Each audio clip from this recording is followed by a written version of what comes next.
I have friends, advisors, and business associates who say I should not tell you this. But this information is important, and I think you should know it.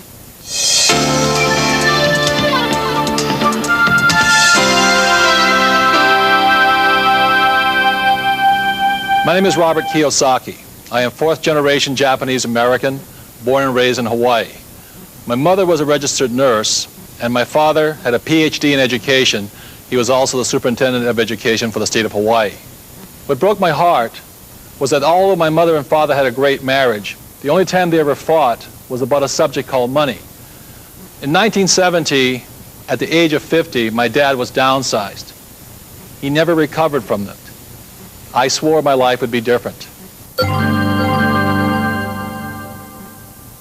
So in school today, we're focused on a thing called SAT, or Scholastic Aptitude Testing. We want to find out how good you are at reading, writing, arithmetic. Very important skills.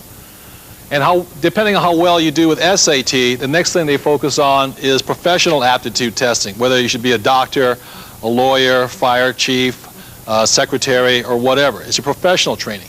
But what school fails to focus on or train people on is a thing what I call financial intelligence. We never discuss the subject of money in schools. So what do I mean by financial intelligence? Well, if we gave $10,000 to 100 people, 80 of them, or 80%, would have nothing left at the end of a year. 16% with the same $10,000 might have $10,050, what you would get by putting it in a bank. And 4%, given that same $10,000, would have anywhere from $20,000 to $1 million or more. And that's what I mean by financial intelligence. So when we go to school, we learn to read these things, but we never learn to read these, financial statements or annual reports. We never learn financial literacy in school.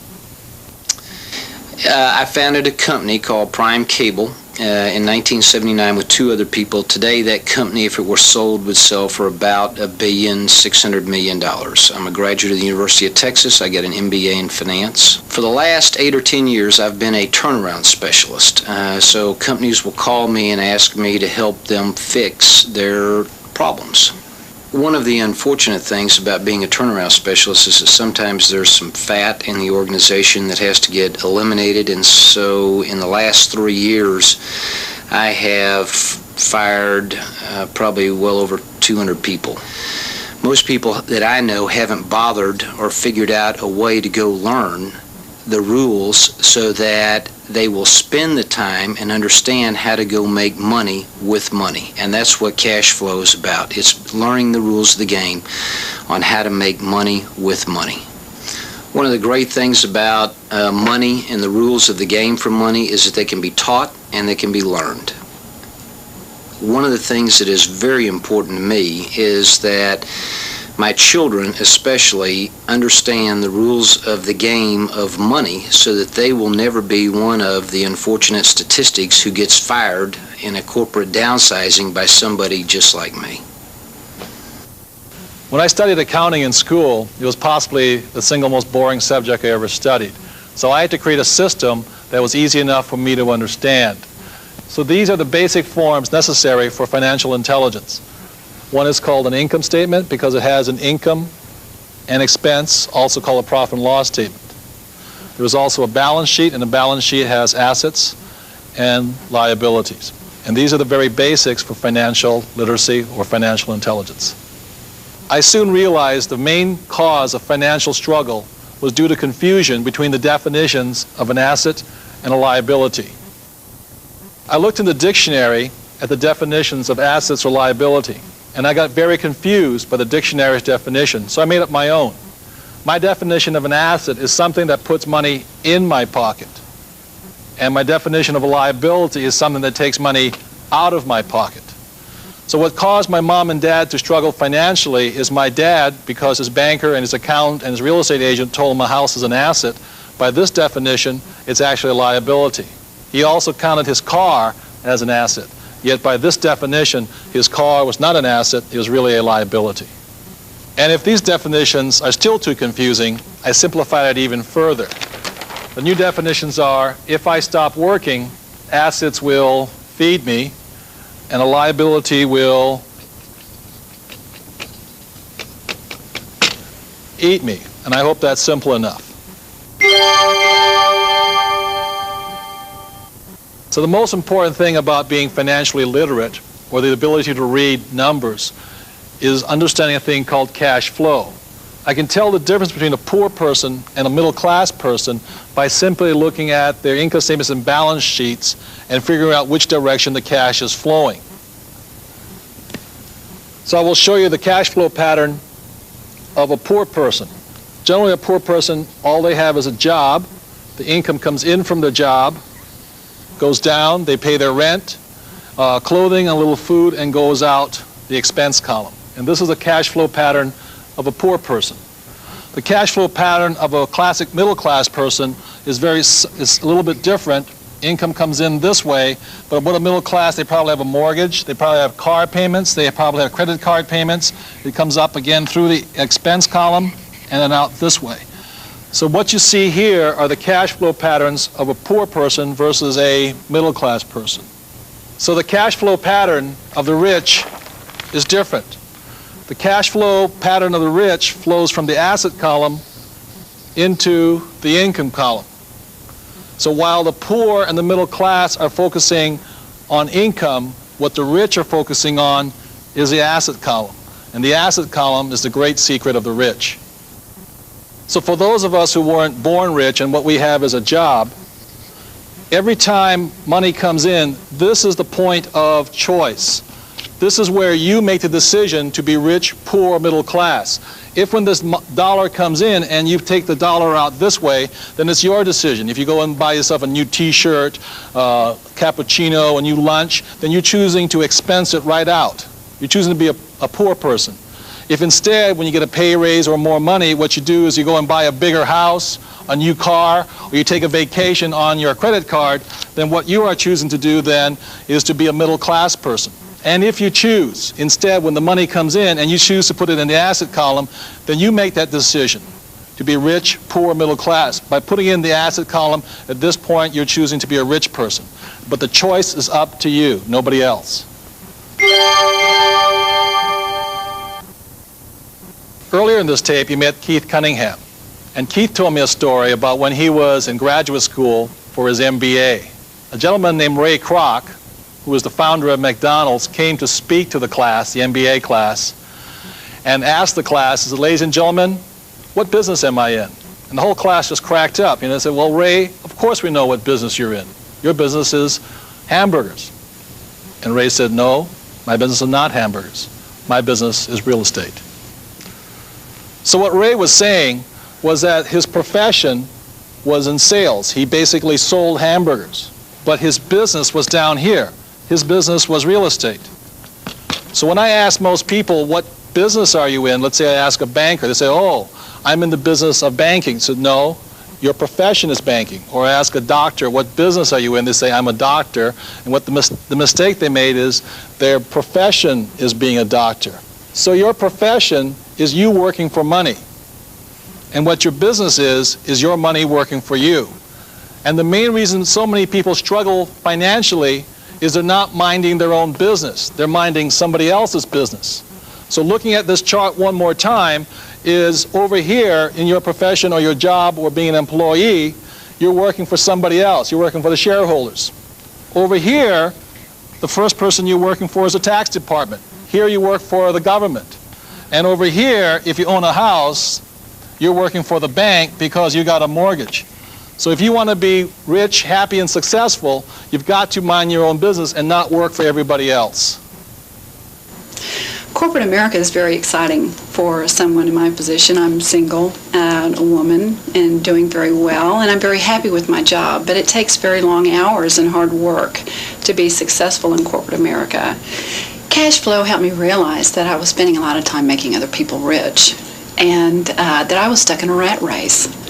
So, and learned ways that I could get out of that rat race. And it was great experience for me, a learning experience for me. My name is Jeff Bassett. I'm an investment broker, and I'm 25 years old. I have a degree in economics and was trained on Wall Street. Now, my average client is between 40 and 50, and they've done nothing for their financial future. Now me, I have no plans of working past 30. At 30, I'm going to be in the Cayman Islands, trading options and commodities from my yacht. And cash flow showed me how easy it's going to be to achieve. So what causes financial struggle is that most people who believe in hard work, what they do is they focus on their job. They have husband and wife working, and maybe one of them will take a second job, so you have 3 incomes. And so what they're focusing on is income here. So their income goes up, and they believe in hard work. The problem with hard work in the income column is that as your income goes up, so does a thing called taxes go up. So you pay more in taxes, but you feel you got this raise and it's worth it, and so what you do is you go out and buy a big house or a new car or a new boat because your banker or your accountant tells you that it's an asset, and so this goes up here.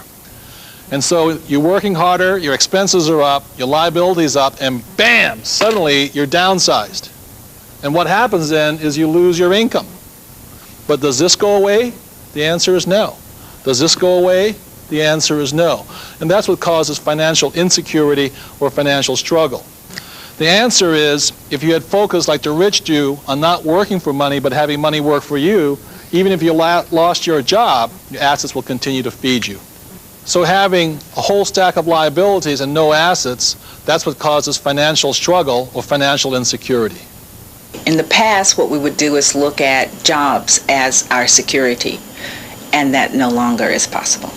That is an obsolete thought. That's an obsolete process. Our entire educational system has been set up to prepare us to be really good employees. That no longer works because we don't even know if the company is going to be there within 5 years or 10 years. So what we're discovering is that the life of a company as well as the life of an industry can be shorter than 3 years.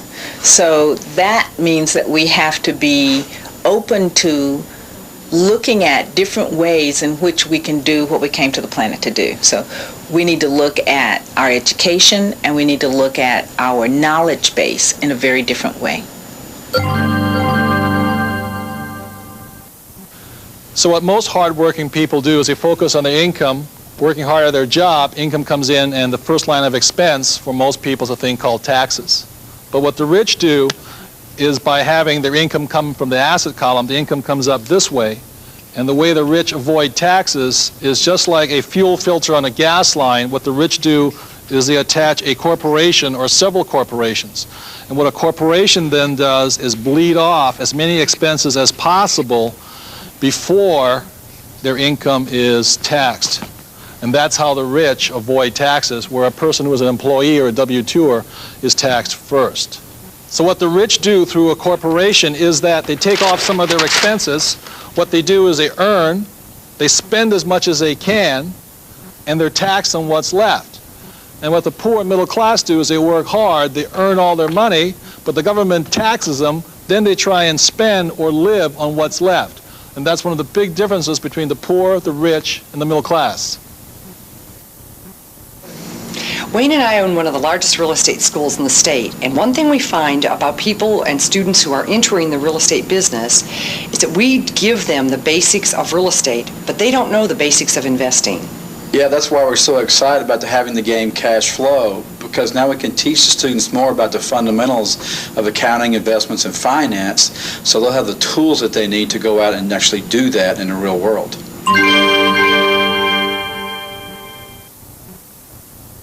So one of the secrets of the rich is how they print money. One example is, let's say they buy a house in foreclosure through their attorney's office. They pay $30,000 for it. They mark it up to market value, which is, let's say, $60,000. So they sell it for $60,000, and what they have is in $30,000, which they take back in the form of a note or an IOU. So they've created now $30,000 in their asset column from this one transaction. Or another way of doing it is you take a piece of land, about 80 acres. I paid $100,000 for this whole chunk of land. There was a house on the property, so I chopped off 4 acres and sold the house for $145,000. So I made $45,000 from just selling the house and 4 acres. I then divided up the land into 3 parcels, selling each parcel for $100,000 each, again taking it back in a note or a form of an IOU. So over here I had now invented $300,000 in my asset column. Or another example I do is called an IPO, initial public offering. I put $10,000 seed money into a company I'm forming. For 1 penny a share, $10,000 comes out to 1 million shares. The moment the company goes public, let's say goes up to $1, so 10,000 shares then goes to $1 million, which I don't have to pay taxes on until such time as I cash the money. So these are some examples of how the rich print money. And why the poor and the middle class have such a hard time is what they do is they go and work hard at their job, the money comes in here, and if they try and save something, it goes through a thing called their taxes, and it goes through taxes before it can come into this asset column called savings. So this is an example of why the poor and middle class have such a hard time saving any money. It's because the government takes a part of it before it gets into their asset column. We had the opportunity to play the game as a family, and it was really nice to have us all around the table having fun. It was also particularly interesting to see how the game reflected real life. I'm an attorney, once upon a time an engineer, but I was never really taught the basic financial principles that are illustrated by the game. I'm the accountant in the family. That's why he's never really had to learn the basic fundamentals of the game. And so my background, I'm a CPA, my background is accounting, so I understand the fundamentals as presented in the game. And what was particularly fun for me was I was able to help both Mike and my daughter Shelley understand the concepts that gave them problems. So it was fun because we were able to learn together. I'm a college student. In school you really don't learn much about money and financing, and I was surprised how much I really enjoyed this game. I learned a lot about investing money and financing, and I really enjoyed it. It was a lot of fun. So a couple of years ago I wrote a book called If You Want to Be Rich and Happy, Don't Go to School. It was an international bestseller. And many people think I'm anti-education. Nothing could be further from the truth. As I said, my profession is education. I'm a teacher. I love learning. And so I think scholastic aptitude, which you go to school for, is important, as well as professional aptitude, ability to be an attorney, a lawyer, a doctor, or a secretary. Very important skills. But also, in this world of great change, financial intelligence is excruciatingly important right now. But this is the reason I created the game Cash Flow. But please remember, it's just the fundamentals, the beginning, the foundation. There's a lot more to learn. But always remember this also. No matter which way the economy goes, ultimately, whether you're poor, rich, or middle class, the choice is up to you. One of the foundations of learning is repetition. So please remember this. The more you play this game, the richer you will become.